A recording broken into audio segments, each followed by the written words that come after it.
My ex wants to get coffee and catch up. You're not invited, she informed me. Understood, I said. Got the ring deposit back while she was gone. When she came home, I was packed. How was coffee? Good. Why are you? We're done.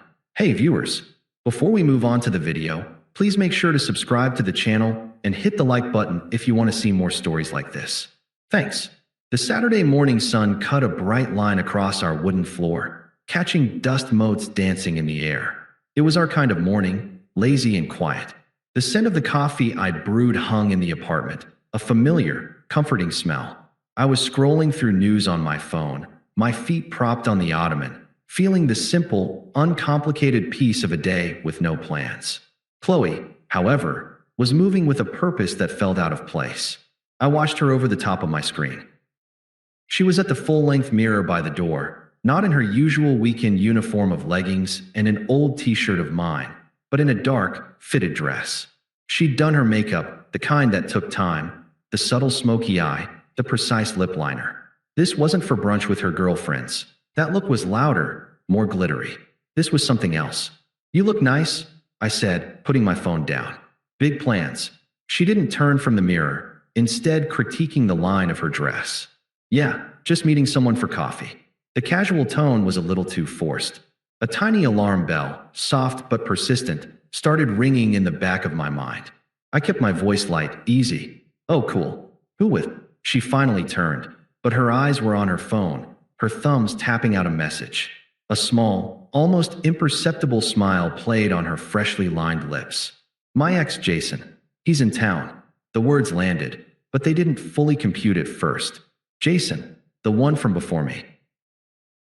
The one with the trust fund and the condescending smirk in all his pictures. The one she told me was toxic and obsessed with appearances. My stomach tightened. Jason, I repeated, the name feeling foreign and unpleasant in my mouth. Okay, so we're meeting him. This was the moment. This was where she was supposed to say, yeah, for like an hour. Just be cool, okay? This was where I would have grumbled, but gone along, because that's what you do. You show a united front. But she didn't say that. She looked up from her phone, and her gaze was steady, devoid of any apology or request. It was a statement, a declaration. There was a flicker in her eyes, not guilt, but something closer to superiority, like she was privy to a secret I was too dull to understand. We're just going to catch up, she said, her voice cool and clear. A pause, deliberately held for maximum impact. Then, the knife, twisted with a casual, dismissive precision. You're not invited. The air left the room. The coffee scent turned acrid. The sunny, peaceful morning shattered into a million sharp, glittering pieces. You're not invited. The words echoed in the silence of my head. This wasn't about coffee. This wasn't about catching up with an old flame. This was a power play. It was a deliberate, cruel drawing of a line. I am going to a place you cannot follow. I am prioritizing a connection with my past over my present with you. And I am explicitly telling you that you are excluded. I felt the weight in the front pocket of my jeans then. The crumpled receipt from the jeweler. I'd picked up the custom-designed ring yesterday. The plan was to surprise her tonight, to cook her favorite meal, to get down on one knee right here in this patch of sunlight. The deposit had been massive, a sum I'd saved for 6 months. The ring was finished. It was waiting for me. It was supposed to be the start of everything. And she was telling me I wasn't invited to her life. I saw the future in that single, heartbeats-long moment. The arguments. The you're controlling accusations if I objected. The simmering resentment if I said nothing. The slow, painful death of my self-respect as I accepted this new, diminished role in her world. The alarm bell in my mind wasn't ringing anymore. It was a single, clear, resonant tone. A tone of absolute, unshakable clarity. I looked at her, at the woman I was ready to build a life with, and I saw a stranger. The emotion, the hurt, the anger, the betrayal, was a storm raging inside me, but I built a wall of ice around it. I let none of it show, not a flicker. My voice, when it came out, was calm, flat. It wasn't a question. It wasn't a plea. It was an acceptance of terms. Understood, I said. She looked almost disappointed for a second, as if she'd been prepared for a fight and I'd handed her a white flag. She gave a slight, dismissive nod, grabbed her purse, and walked out the door. The click of the latch was the loudest sound I'd ever heard. I stood there, in the quiet, sun-drenched apartment, the ghost of her perfume hanging in the air, and the receipt for a future that would never happen burning a hole in my pocket. The time for confusion was over. The time for action had begun. The word hung in the air after the door clicked shut. Understood. It wasn't just a word. It was a key turning in a lock. The lock on the box where I kept all my love for her, all my plans, all my patience. I turned that key, sealed it shut, and the storm of emotion inside me, the hurt, the blinding rage, the sickening feeling of betrayal, was instantly muted. It was still there, a roiling thunderhead, but it was now contained, distant.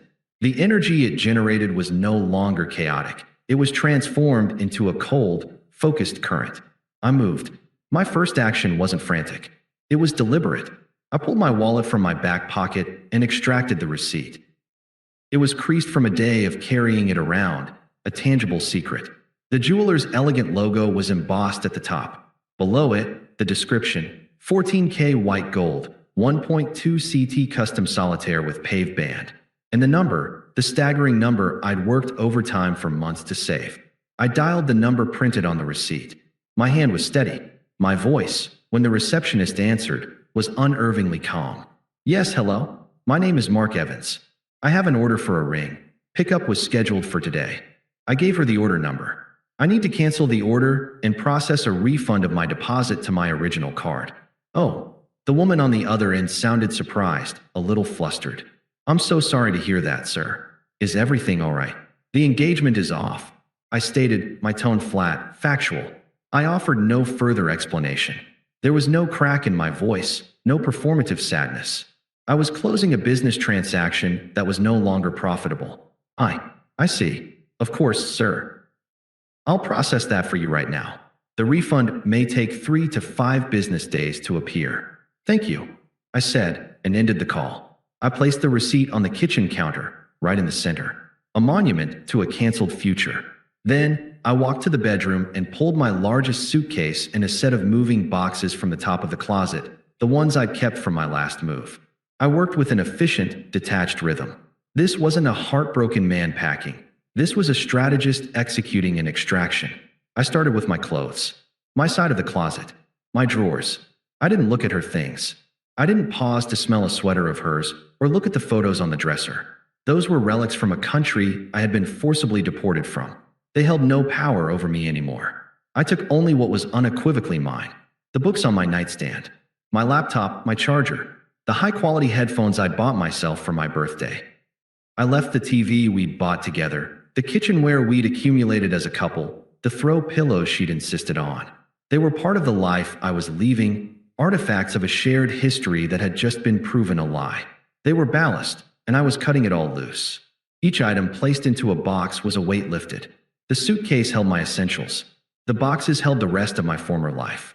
I carried them down to my car, load by load, filling the trunk and the back seat. The physical exertion felt good, cleansing. It was a purge.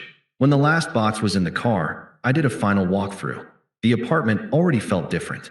It wasn't our home anymore. It was her apartment, and it felt emptier, smaller. I stood in the living room. The same patch of sun now highlighting the faint indentations in the rug where my furniture had been. I was done. There was nothing left of me here. I grabbed my car keys and the single box of final items. My toothbrush, my razor, the few toiletries from the bathroom. I didn't look back. I walked out the door, down the stairs, into my car. I didn't drive away immediately. I sat in the driver's seat, the engine off, and pulled out my phone. I went to her contact, a picture of her laughing, the one I'd taken on a trip to the coast. I looked at it for one last, long second. Then I tapped the screen a few times. Block this caller. A confirmation pop-up appeared. Are you sure you want to block this contact? I was sure. I tapped block contact. Then, and only then, did I start the car. I didn't have a destination, not yet. A hotel for the night. Then, tomorrow, I'd find a new place. A fresh start. But for now, the only thing that mattered was that I was moving forward, away from her. The rearview mirror was just glass. I had nothing left to look for in it. I didn't have to wait long. I was leaning against my car door, the evening air cool against my skin, when her sedan pulled into a spot a few cars down. The streetlights had just flickered on, casting the scene in a pale, orange glow. I watched her get out, a slight, unsteady sway in her step. She'd had more than coffee. She was humming something to herself, a small, satisfied smile on her face as she rummaged in her purse for her keys. She didn't see me at first. She was still in the bubble of her afternoon, the bubble from which I had been explicitly excluded. I pushed off from the car and took a few steps into the light pooling between the vehicles. The sound of my shoes on the pavement made her look up. The smile vanished, replaced by a startled confusion as her eyes landed on me, then darted to the packed interior of my car visible through the windows. "Mark, what's with the box?" she asked, her voice tinged with a slow dawning alarm. She gestured weakly at the final cardboard box I held in my arms. I didn't answer her question. Instead, I kept my voice utterly level, a stark contrast to her building unease. "How was coffee?" The question threw her. It was so normal, so mundane, and it hung in the space between us, utterly at odds with the visual evidence of my departure. "It was," she started, her brow furrowed, defensive gears already turning. "It was good? Why are you?" "We're done." The 3 words cut through her sentence cleanly, without malice or heat. They were simply a statement of fact, delivered with the finality of a judge's gavel. For a second, there was only silence. Then, the unraveling began. "What?" The word was a sharp, disbelieving laugh. "You're breaking up with me because I had coffee with an ex? That's insane." I remained silent, my expression unchanging. My calmness was a fuel to her fire. "It was just coffee," she insisted, her voice rising in pitch. "You're being so sensitive, so controlling. I told you about it, didn't I? I was honest. You were dismissive." I corrected her, my tone still calm. "There's a difference." "Oh my God," she scoffed, throwing her hands up. "So I worded it poorly. You're really going to throw away our entire future, our engagement, over a poorly worded sentence." The mention of the engagement was my cue. I didn't need to say a word. I just looked at her, letting the silence and the packed car speak for me. The future she was talking about was already in my rearview mirror. Her confusion curdled into anger, the true colors rising to the surface now that manipulation and minimization had failed. "You're pathetic," she spat, her face contorting. "You're actually doing it. You're running away because you can't handle a confident woman having a life outside of you. You'll never find anyone who puts up with you like I did. You hear me? Never." The words were meant to wound, to shatter my resolve and make me beg for another chance. They echoed in the quiet street, ugly and desperate. I took a slow breath, not out of need, but as a period to her sentence. I hefted the box in my arms slightly, a physical reminder of my decision. "The future you're talking about," I said, my voice firm and clear, "ended the moment you told me I wasn't invited into my own. Goodbye, Qley." I didn't wait for a response. I turned, placed the box in the passenger seat, and got into the driver's side. I saw her in my periphery, standing frozen on the sidewalk, her mouth agape, the fury and shock warring on her face. I started the engine. The sound was a solid, definitive thing. As I pulled away from the curb, I didn't look back at her. I looked ahead, at the road stretching out before me, clean and empty and full of possibility. The first part of the rest of my life was a quiet street, fading into the night behind me, and it was enough. The first 48 hours were a study in silence. I checked into a bland, anonymous hotel room that smelled of antiseptic and air freshener. It was perfect. There were no memories here, no ghosts. I spent the time on my laptop, scrolling through apartment listings in a different part of the city, and my phone, where the only notifications were from my group chat with friends who knew nothing of the detonation my life had taken. The silence was not empty. It was full of a profound, buzzing peace. It didn't last. The first attempt came on the 3rd day, a text from an unknown number. I knew it was her. The tone was a masterclass in manipulative rewriting of history. Unknown: "Mark, this is crazy. Can we please talk? You're overreacting. It was just coffee. You're throwing away something real over a misunderstanding." I read it. The words, overreacting, misunderstanding, were so predictable they were almost boring. She was trying to frame my decisive action as an emotional overreaction, to make her cruelty the subject and my response the problem. I didn't block the number immediately. I wanted to see the pattern. I deleted the message and went back to comparing floor plans. The second attempt was a voicemail, left later that night.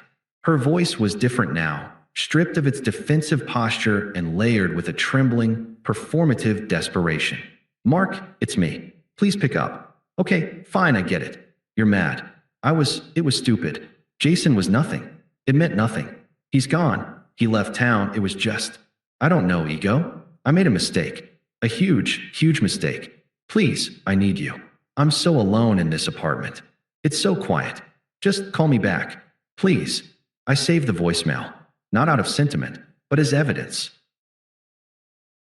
Evidence of the shift from blame to begging, the admission of ego that confirmed everything I'd suspected. She wasn't sorry for her actions. She was sorry for the consequences. The silence of the apartment she'd now inherited was her punishment, not my problem.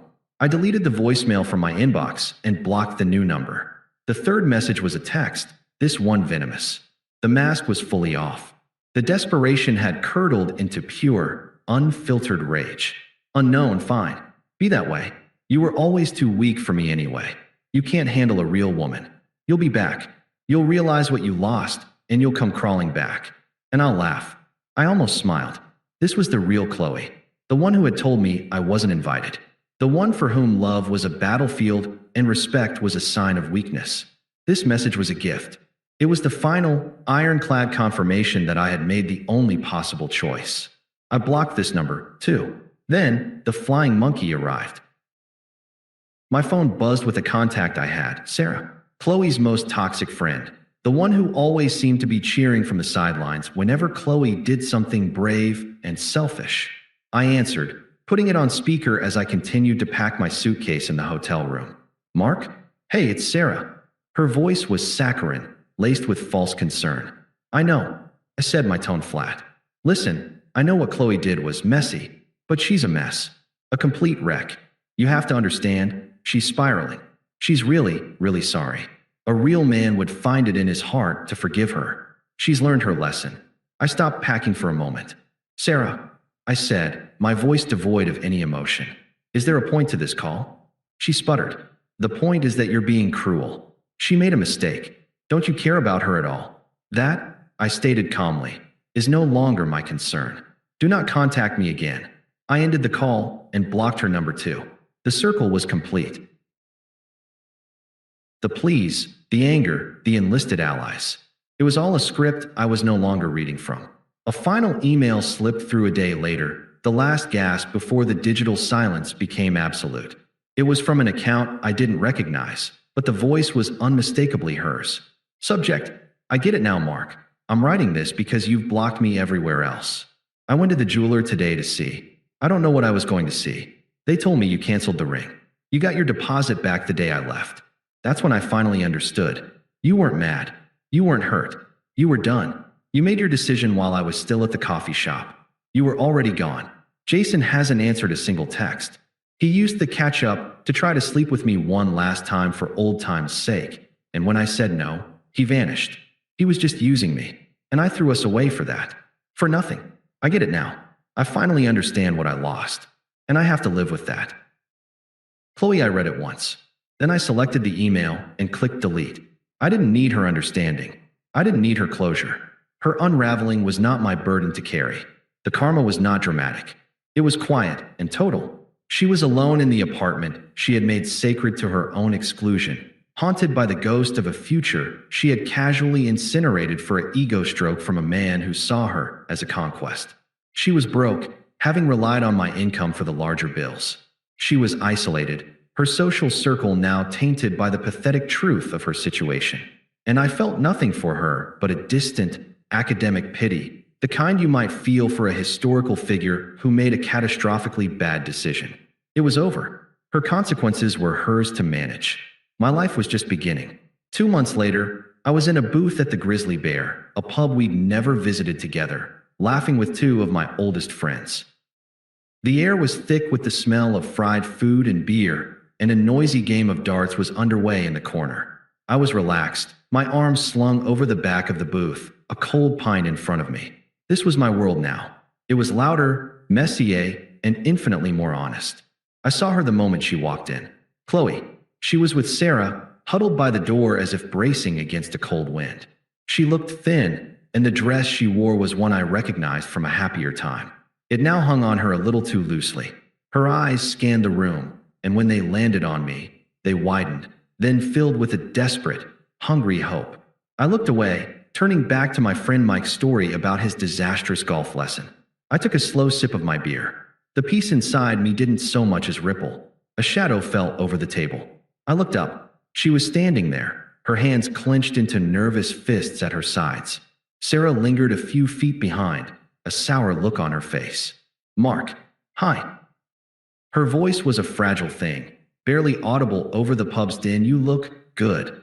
I gave a slight, polite nod, the kind you'd give a cashier you didn't know. "Qley, how are you?" The question, so simple and devoid of subtext, seemed to undo her. Her composure cracked. "Not great," she admitted, her words tumbling out in a rushed, shaky confession. "Actually, terrible. I miss you.